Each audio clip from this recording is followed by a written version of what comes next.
जय श्री राम। सीता स्वयंवर की कथा। श्री राम और माता सीता के विवाह की कथा। मिथिला नरेश राजा जनक ने अपनी पुत्री सीता के विवाह हेतु स्वयंवर रचाया था, जिसका निमंत्रण उन्होंने महर्षि विश्वामित्र को भी भेजा था। उस समय श्री राम और लक्ष्मण ऋषि विश्वामित्र के साथ उनके आश्रम में थे, इसलिए उन्होंने सोचा कि श्री राम लक्ष्मण को भी मिथिला में उनके साथ चलना चाहिए। उसके बाद ऋषि विश्वामित्र राम और लक्ष्मण के साथ मिथिला नगर में पहुंचते हैं, जहां पर राजा जनक अतिथि रूप में उनका स्वागत करते हैं। राजा जनक ऋषि विश्वामित्र को कहते हैं कि उन्हें अति प्रसन्नता हुई है कि आप हमारे नगर में मेरी पुत्री सीता को विवाह के लिए आशीर्वाद देने आए हैं। अगले दिन राजा जनक के महल में दरबार लगता है, जिसमें देवी सीता का स्वयंवर रचाया गया था। देवी सीता के स्वयंवर में एक से एक महाभट्ट राजा और महाराजा आए हुए थे। देवी सीता जैसी सुंदर नारी को पत्नी रूप में पाने के लिए मनुष्य ही नहीं बल्कि कई देव तथा असुर भी मानव रूप धारण करके स्वयंवर में आए थे, तथा दरबार के मध्य में भगवान शिव का पिनाक धनुष रखा होता है। ऋषि विश्वामित्र के साथ श्री राम और लक्ष्मण भी स्वयंवर दरबार में पहुंचते हैं। सभी मेहमान राजाओं के आ जाने के बाद राजा जनक उन्हें संबोधित करते हुए कहते हैं। सीता स्वयंवर की शर्त। राजा जनक सभी को की शर्त बताते हुए कहते हैं, आप सभी राजाओं का मेरी पुत्री सीता के स्वयंवर में स्वागत है। आज इस स्वयंवर को जीतने की शर्त यह है कि जो भी महारथी सामने रखें भगवान शिव के पिनाक धनुष को उठाकर उस पर प्रत्यंचा चढ़ाएगा, उसी से मेरी पुत्री सीता का विवाह संपन्न होगा।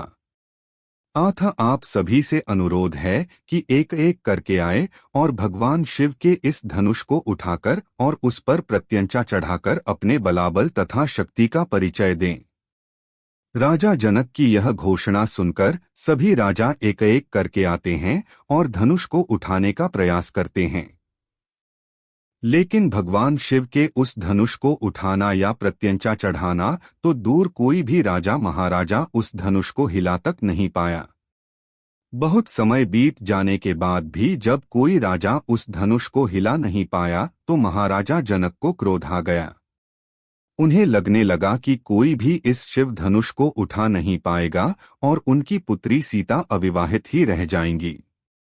यही सोचकर उन्होंने वहां उपस्थित सभी राजाओं की निंदा करने शुरू कर दी कि उनमें से कोई भी लायक पुरुष नहीं है जो शिव धनुष का उठा सके। राजा जनक की ऐसी अपमानजनक बातें सुनकर लक्ष्मण जी को क्रोध आ जाता है और वह इसे श्रीराम तथा रघुकुल का अपमान समझते हैं। लक्ष्मण जी राजा जनक को ललकारने लगते हैं कि वह उनके तथा श्रीराम के सभा में होते हुए पूरी सभा को अयोग्य कैसे कह सकते हैं।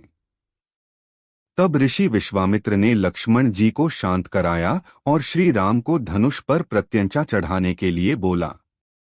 श्री राम विनम्र भाव से ऋषि विश्वामित्र जी को प्रणाम करके शिव धनुष की तरफ बढ़ते हैं तो वहां पर उपस्थित राजा उनका उपहास करने लगते हैं, क्योंकि कहा जाता है कि उस समय भगवान राम की आयु लगभग 16 से 17 वर्ष की थी। इसलिए वहां उपस्थित सभी राजा उन्हें लो अब चिड़िया पहाड़ उठाने को चली है बोलकर उनका उपहास उड़ा रहे थे। लेकिन भगवान विष्णु के अवतार श्री राम सहर्ष भाव से शिव धनुष को प्रणाम करते हैं और केवल अपने एक ही हाथ से शिव धनुष को उठा लेते हैं, जिसे देखकर वहां उपस्थित सभी राजा हैरान रह जाते हैं।